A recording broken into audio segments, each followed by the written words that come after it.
bem-vindo a mais um vídeo do Linux Chips. Na verdade, é mais uma palestra aqui do DevOps Extreme. Exatamente, aqui é um corte lá do evento DevOps Extreme, certo? Nós estamos cortando, separando em palestra, tudo bonitinho para que você possa assistir aí, né? Durante o almoço, tá comendo ali, você fica assistindo lá.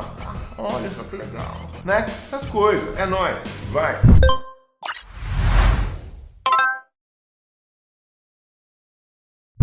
E agora nós vamos ter quem? Nós vamos ter o sensacional Seba Demen. Não é mais um homem, é uma lenda da KubeCon, certo? Então agora, se você quer colar na KubeCon, quer fazer uma presença ali com os malucos organizadores, palestrantes lá do KubeCon, fala, amor, na moral, eu sou amigo do Seba Demen, mano. Tá ligado? Os caras vão explicar. A pior parte é que a gente não tava bêbado, né, cara? Essa é a parte mais decepcionante, né? Já pensou se nós estivesse lá ao vivo bêbado? Nossa, acho que eu ia voltar para casa com uma tatuagem, né? Seba de menos. Tipo isso. Então, essa é uma parte boa, ainda bem que era virtual. Se fosse presencial, provavelmente estaríamos todos com a tatuagem Seba Demen aí, hashtag Seba Já Demen. pensou todo mundo louco tatuado? Vai, ia ser difícil explicar, chegar aqui em casa todo riscado com as besteiras dessa. Ainda vou explicar. Quem que é Seba pra minha mina, tá ligado? Não, assim, e convence ele que não é uma mina, né? Começamos aí, né? Então, vai ser duas coisas para explicar, vai ser legal, vai ser divertido. Bem, Seba, é o seguinte, lembrando sempre que nós temos aqui o sensacional demais Paulo, tá aqui. A galera tá muito interessada, ô Paulo, eu vou fazer um vídeo só com o Paulo, mano, com o Paulo e também com o Charles, pra ver os perrengues que eles passam, mano. Que, tipo, deployar, matar o pod, e que não sei o que. Tipo, os caras falam, cara... Zica do pântano. Tipo...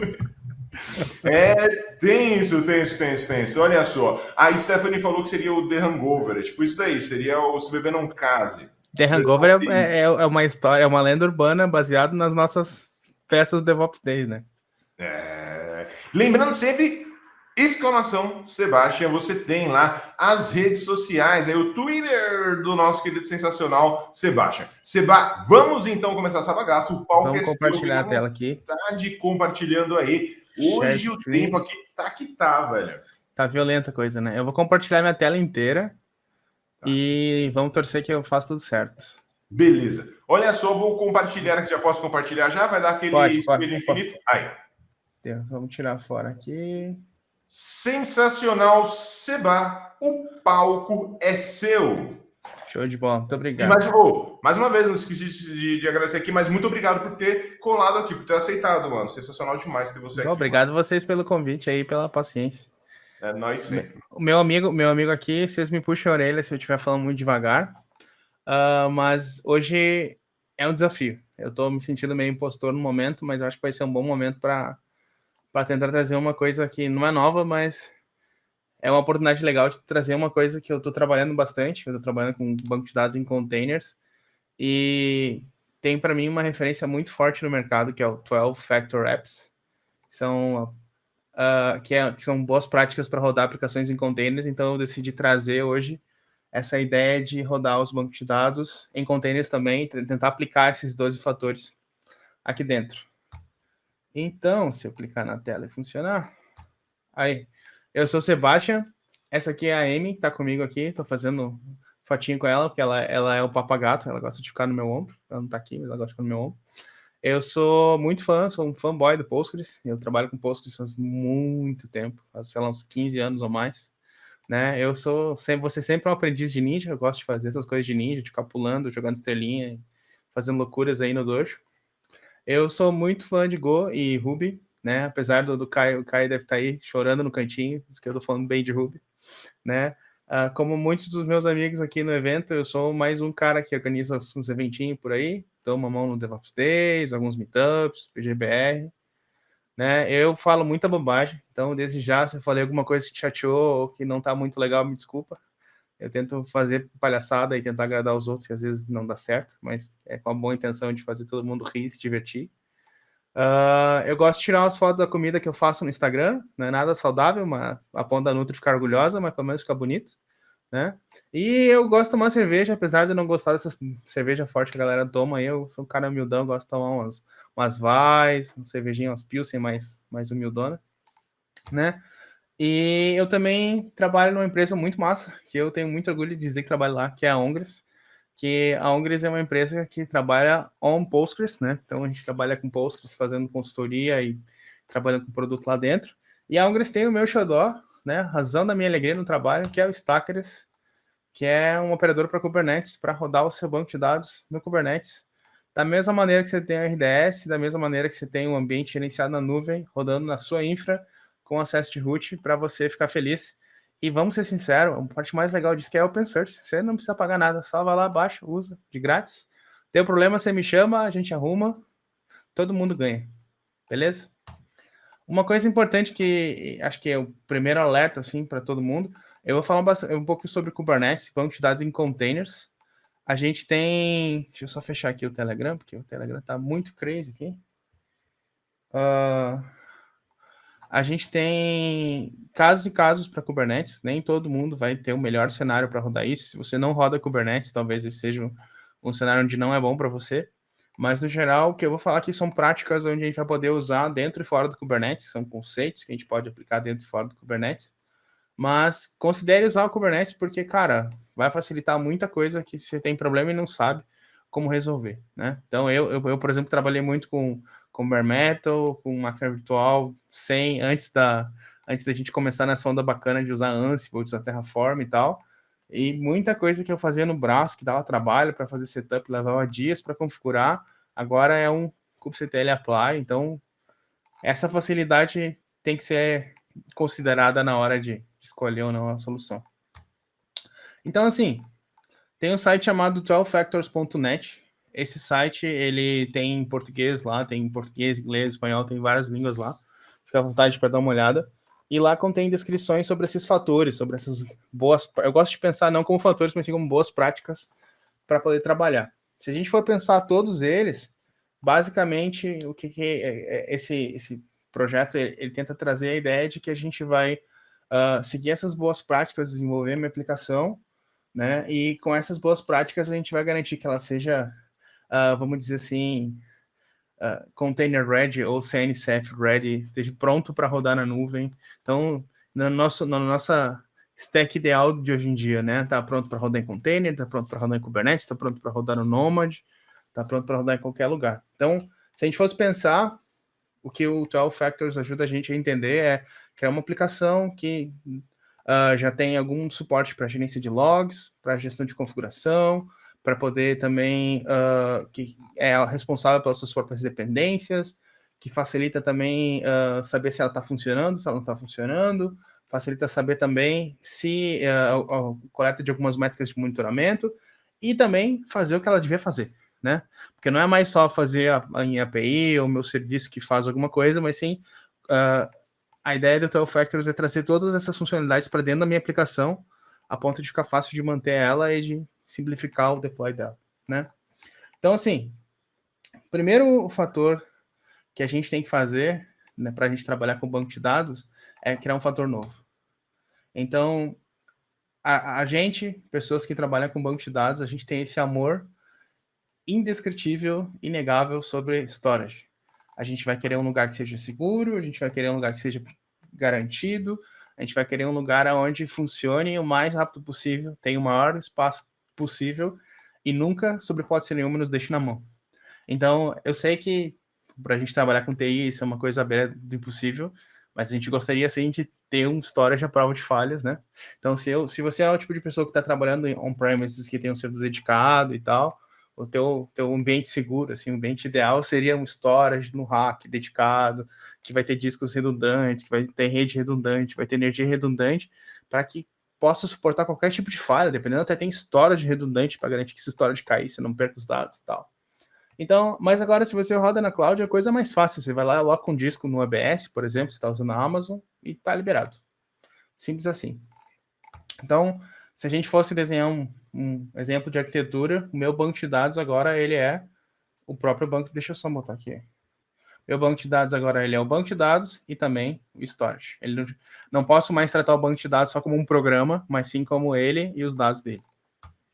Então, assim, a primeira coisa que o 12 Factor mostra para a gente é a ideia de botar o código para dentro do repositório, de versionar o código para garantir que eu sempre criei versões a partir sempre do mesmo código. Se a gente olhar para o banco de dados, não faz sentido nenhum a gente botar o código do banco de dados no Git e versionar o código do banco de dados.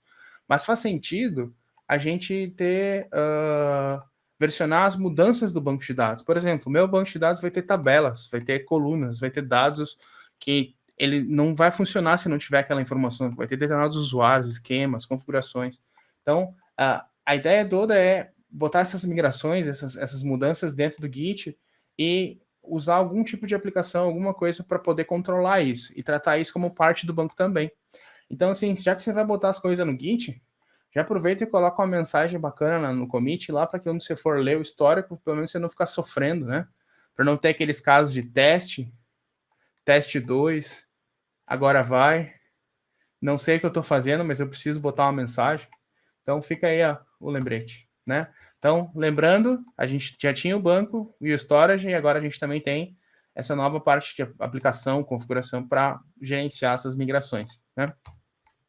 Dali para frente a gente tem uma parte que, para quem trabalha com algumas linguagens interpretadas, já é um problema comum. Por exemplo, eu trabalho com Python, Ruby, não consigo pensar em nenhuma outra linguagem interpretada, que vergonha. Bash, por exemplo. Mas é um pouco chato de gerenciar o ambiente. Deixa eu dar uma olhadinha nas mensagens de aqui para ver se alguém está falando alguma coisa. Eu me puxando a orelha, peraí.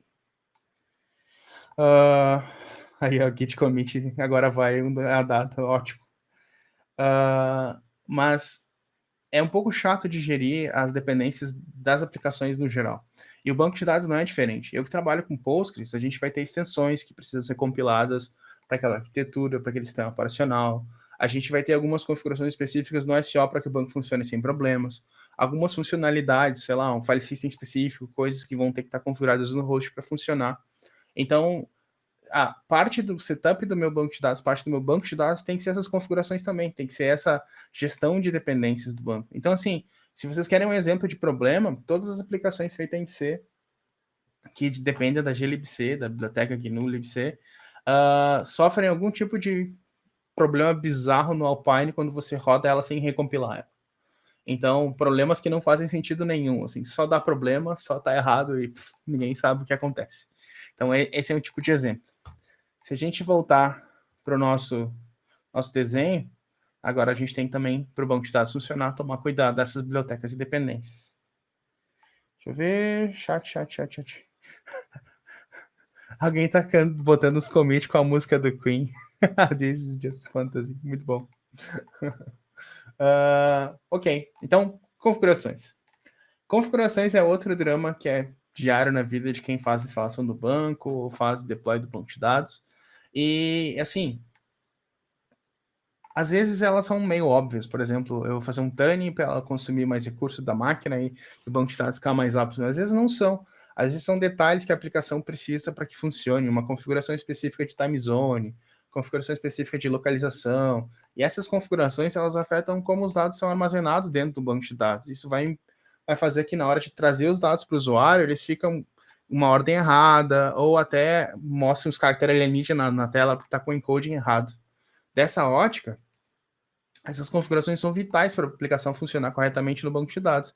Então, elas têm que ser, sim, versionadas no Git, elas têm que ser deployadas por alguma ferramenta, alguma configuração disso, para garantir que quando o banco estiver no ar, ele funcione como a gente espera. E agora a gente tem mais uma caixinha nova aqui. Então, o meu banco de dados já era toda a questão de migração, de dependências, de storage, e agora também tem a questão de gestão de configurações, que é um novo problema. E aí agora que isso não para de ser maluco, não para de ficar difícil, a gente tem mais um drama. Se eu trabalho com Postgres, e as ferramentas que eu tenho de backup e restore são, vamos botar entre aspas, bem grotescas, são um pouco limitadas. No sentido de que as ferramentas de dump restore não são aplicáveis para vários casos onde as bases são muito grandes, e as ferramentas que permitem fazer cópia física do banco de dados para fazer o backup e tal, elas são um pouco limitadas no sentido de, olha, eu consigo fazer uma cópia física, mas eu manualmente tenho que gerar os arquivos tar, tem que apagar os arquivos antigos, tem que ficar fazendo uma série de análises antes de sair apagando as coisas ali para garantir que eu tenha, sei lá, por exemplo, 5 ou 6 backups no meu total de backups que eu quero manter. E para evitar esse tipo de coisa, ou até para, por exemplo, fazer uma cópia do banco e botar, sei lá, no S3, ou para botar num diretório diferente no servidor, existem ferramentas que fazem isso para a gente. Essas ferramentas de apoio, como por exemplo, tem o Aldi, tem o Pgback REST, tem o pgbarman. Então, essas ferramentas de apoio, elas também têm que ser tratadas como parte do próprio banco de dados, porque se o banco de dados para rodar vai precisar de backup consistente e tudo mais, então tem que trazer para ela essas ferramentas. E não fica só nisso, também, vamos pensar assim, se eu vou ter o banco de dados, eu vou precisar de monitorar ele, eu também tenho que trazer essas ferramentas de monitoramento para dentro do banco para que o setup dele já seja todo integrado, né? Então, cara, a gente acabou de ganhar uma nova caixinha para tristeza de quem quer fazer isso manual aqui e ver isso no dia a dia. É mais uma configuração, mais um setup que a gente vai ter que fazer para que o banco de dados funcione corretamente. Então, essa figura aqui, eu sei que o foco não é falar dela, mas ela me mostra de que, no fim do dia, toda automatização, de alguma forma, ela é meia burra, né? Então, o fator 5 do 12-Factor Apps fala sobre a gente buildar a mesma aplicação, a gente vai fazer o deploy dela, a gente vai rodar a mesma aplicação, a gente vai usar algum mecanismo de infraestrutura como código para poder criar esses containers ou essas imagens para rodar o meu banco de dados. Então, vamos estender isso para um próximo nível. Por que a gente não cria, ou pelo menos tenta alcançar o nível de imutabilidade dos serviços do banco de dados? Mas quando eu digo imutabilidade, eu estou falando da infraestrutura, da configuração, do setup do servidor, da VM, ou até do próprio container, não estou falando necessariamente do dado. Até porque uma vez que a gente atingir esse momento de imutabilidade, a gente pode começar a descartar ele para poder fazer. Inclusive, esse é um spoiler, porque a gente vai tentar descartar mais na frente. Processos e vínculo de processos é um pouco complicado, porque se a gente parar para ver processos, a primeira coisa que fala é que uma aplicação de 12 fatores ela precisa suportar poder rodar de maneira concorrente e que ela não deve, sob hipótese nenhuma, persistir nenhuma informação, ela não deve gerar nenhuma dependência disso. Mas o banco de dados é de maneira totalitária dependente de uma área de armazenamento dos dados, então a gente pode fechar o olho naquele quesito ali e deixar passar. Mas a gente tem que lembrar também que, de maneira ideal, assim como objetivo, a gente devia pensar as configurações que fossem de alguma maneira independente de um local ou de uma determinada porta para rodar. Então, como boa prática, a gente devia ser um pouco flexível, até agnóstico ao ambiente. Então, dizer, eu preciso que o banco de dados suba numa porta, que por enquanto não importa qual é, e num diretório de dados.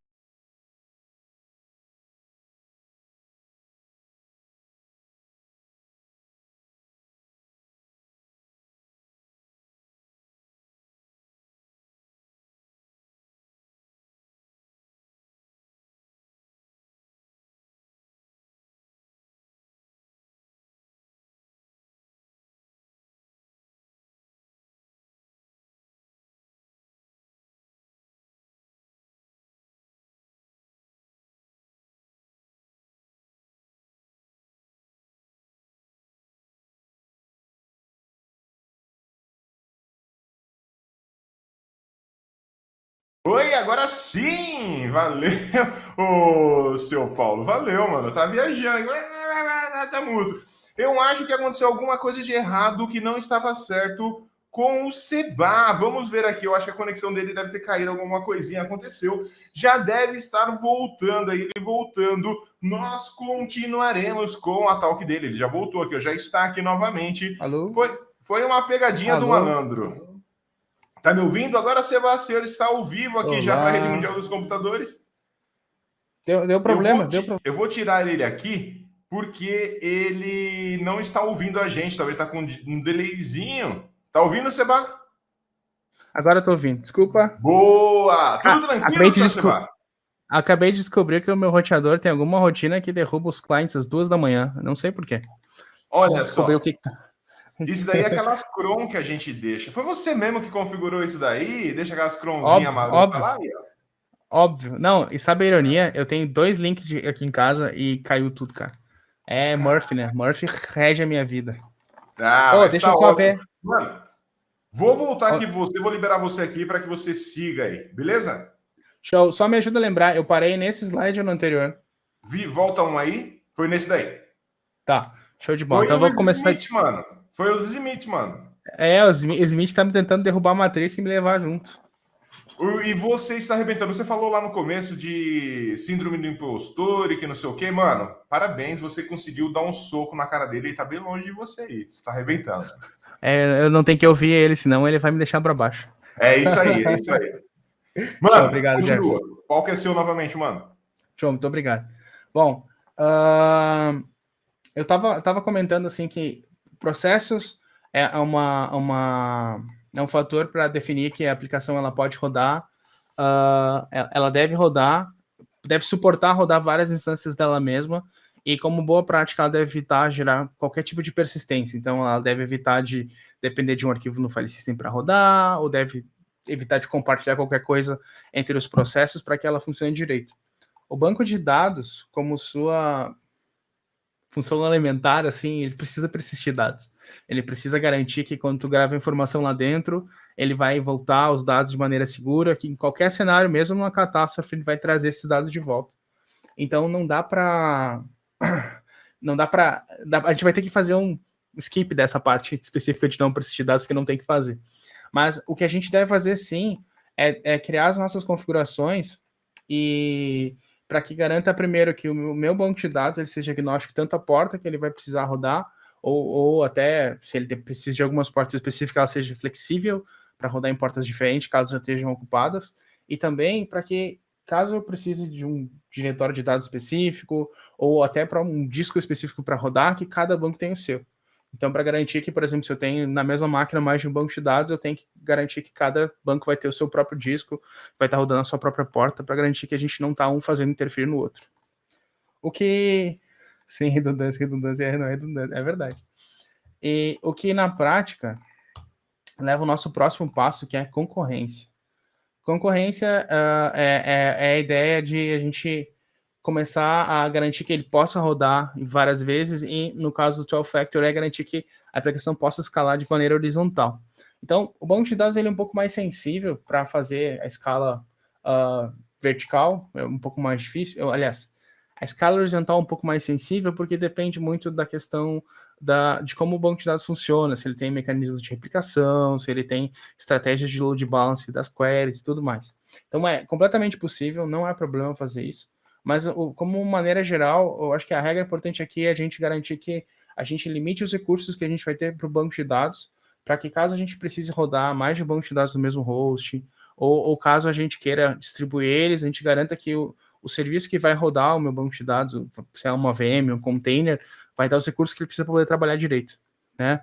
Então, assim, como ideia geral, tenta evitar que um banco de dados com muita concorrência roda no mesmo host. Então, você tem um banco de dados ali rodando, quando for criar outro, tentar rodar em outro host mais tranquilo, para que um não fique tentando, vamos botar assim, entre aspas, comer o desempenho do outro, né? Porque, como eu comentei antes, o banco de dados é uma ferramenta feita para usar o máximo de recursos possível para que entregue os dados da maneira mais eficiente e segura possível. Mais um pod switch, beleza.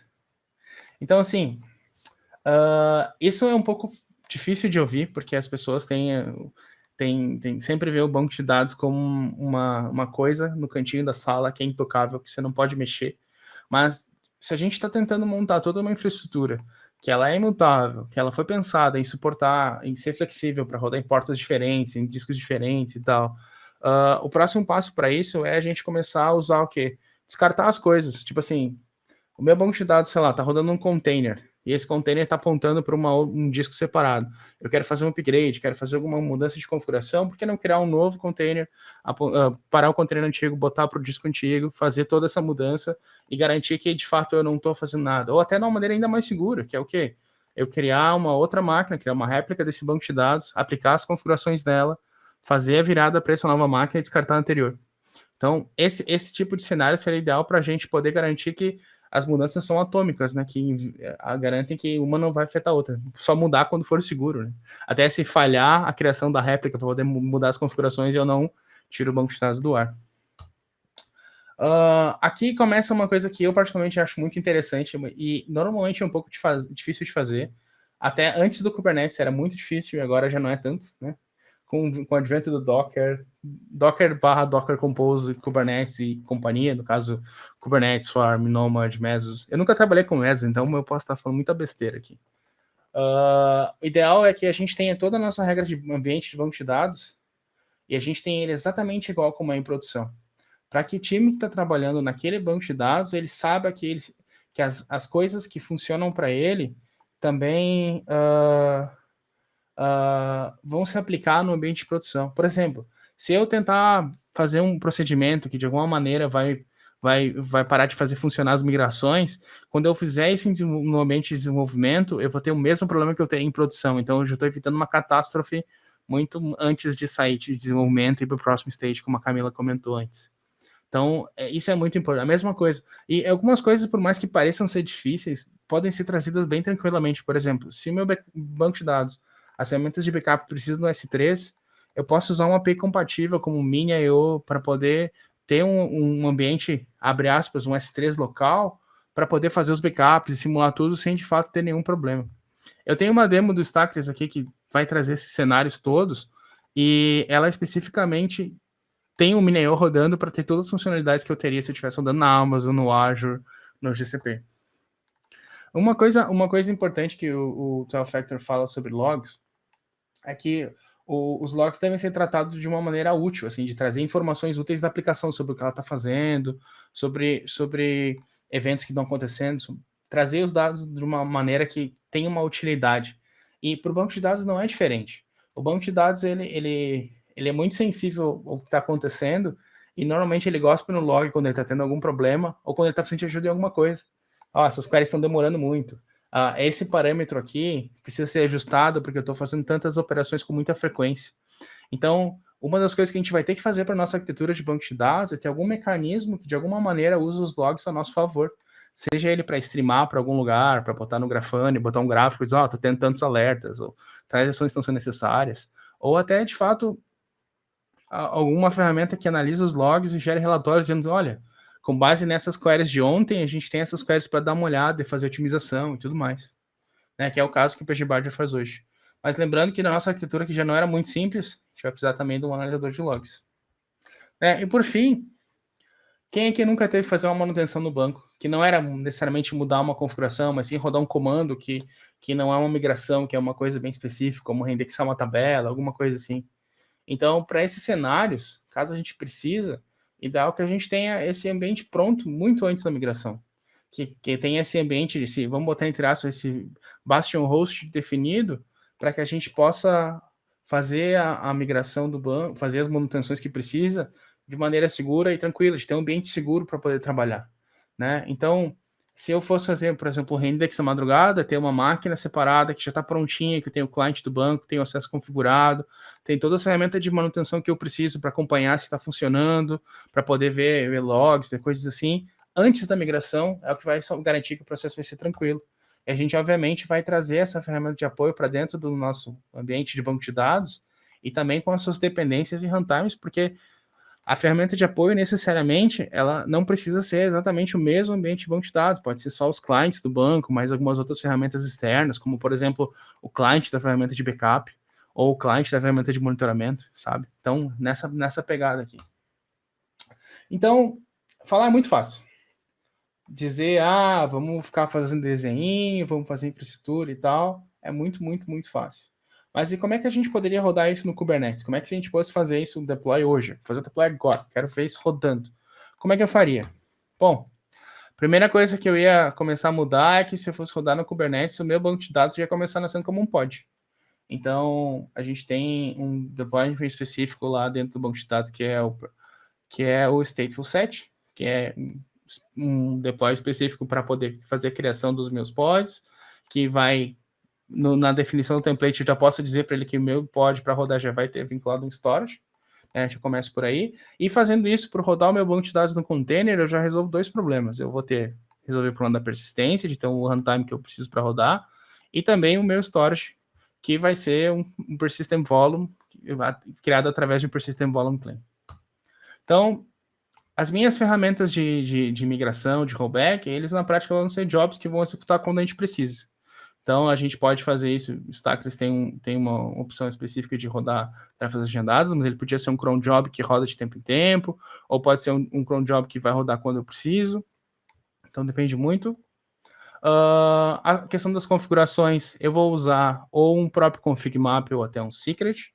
Gente, se eu estiver muito rápido, eu sei que eu virei a chave do Kubernetes muito rápido, e se vocês estiverem assustados, vocês me falam. Deixa eu só olhar aqui onde estão as mensagens. Alguém está falando de cluster, falando de Debezium, de Kafka, e eu não consigo ler o final da mensagem, mas acho que é isso. A gente vai também, serviços de apoio, vão ser na prática sidecars rodando no meu ambiente. Tô de boas, beleza. O Edu Full perguntou de cluster do Postgres. Dá para fazer? Dá para fazer cluster de Postgres. Se eu tiver tempo, eu consigo mostrar. E o Jefferson me fala se eu tenho tempo.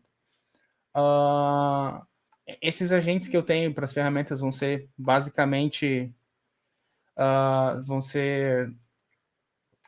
containers rodando no mesmo pod.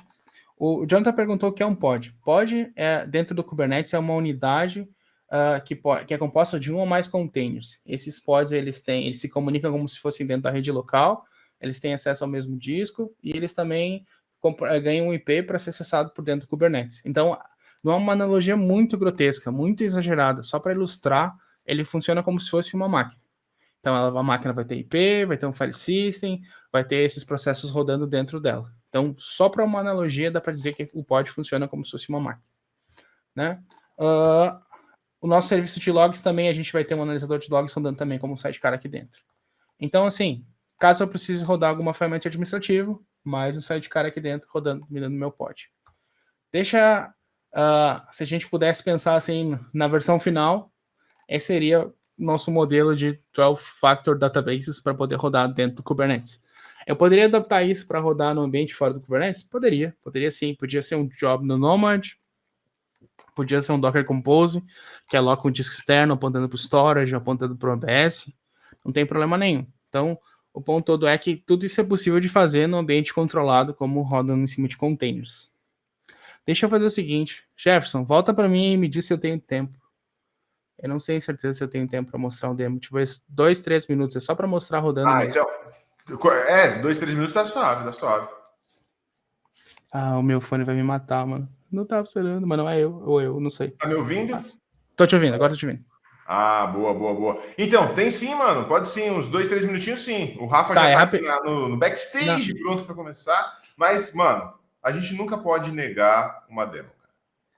Tá bom. Então, eu não sou tão malandro como o João, porque o João pegou os melhores... eu fiquei muito invejoso. João, tá com muita inveja tua, porque tu pegou os melhores memes da internet pra demo, e eu só consegui achar esse. Espero que seja a altura, né? Então, assim, deixa eu tentar mostrar o que eu tenho aqui, gente, ó. Eu comentei antes, vou abrir o site aqui muito rapidão, vou trazer para minha tela aqui para frente. Deixa eu voltar aqui. Não consigo arrastar a tela, não sei usar mais o mouse essa hora da noite. Peraí. Vamos aqui, beleza. Então vamos fazer o seguinte. O projeto que eu trabalho, agress.io. E eu não sei nem onde está o projeto que eu trabalho, que beleza.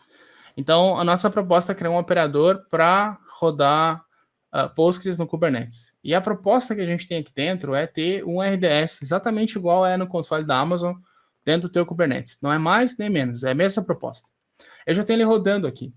E na prática, todos os conceitos que eu mostrei para a gente hoje, ter um pod, dentro dele ter sidecar, serviços auxiliares, tudo dentro dele, vão prover para a gente toda essa infraestrutura, onde eu vou ter um cluster de banco de dados, com um primário, 2 réplicas, porque eu defini assim. Só para lembrar. Oi. Se você conseguir dar um dedinho de zoom aí, mano. Tá vários dedinhos de zoom. Ficou bom. Só precisava me ligar disso. Esse tá melhor. Uma coisa que eu gosto muito é que a tela branca mata todo mundo, então eu deixo o pretinho aqui para ajudar, para chegar melhor. Problemas que a gente tem quando a gente trabalha com banco de dados, gestão de configuração. Então a gente tem dentro do Stackers uma seção toda para definir configurações, parâmetros que eu quero mudar, né?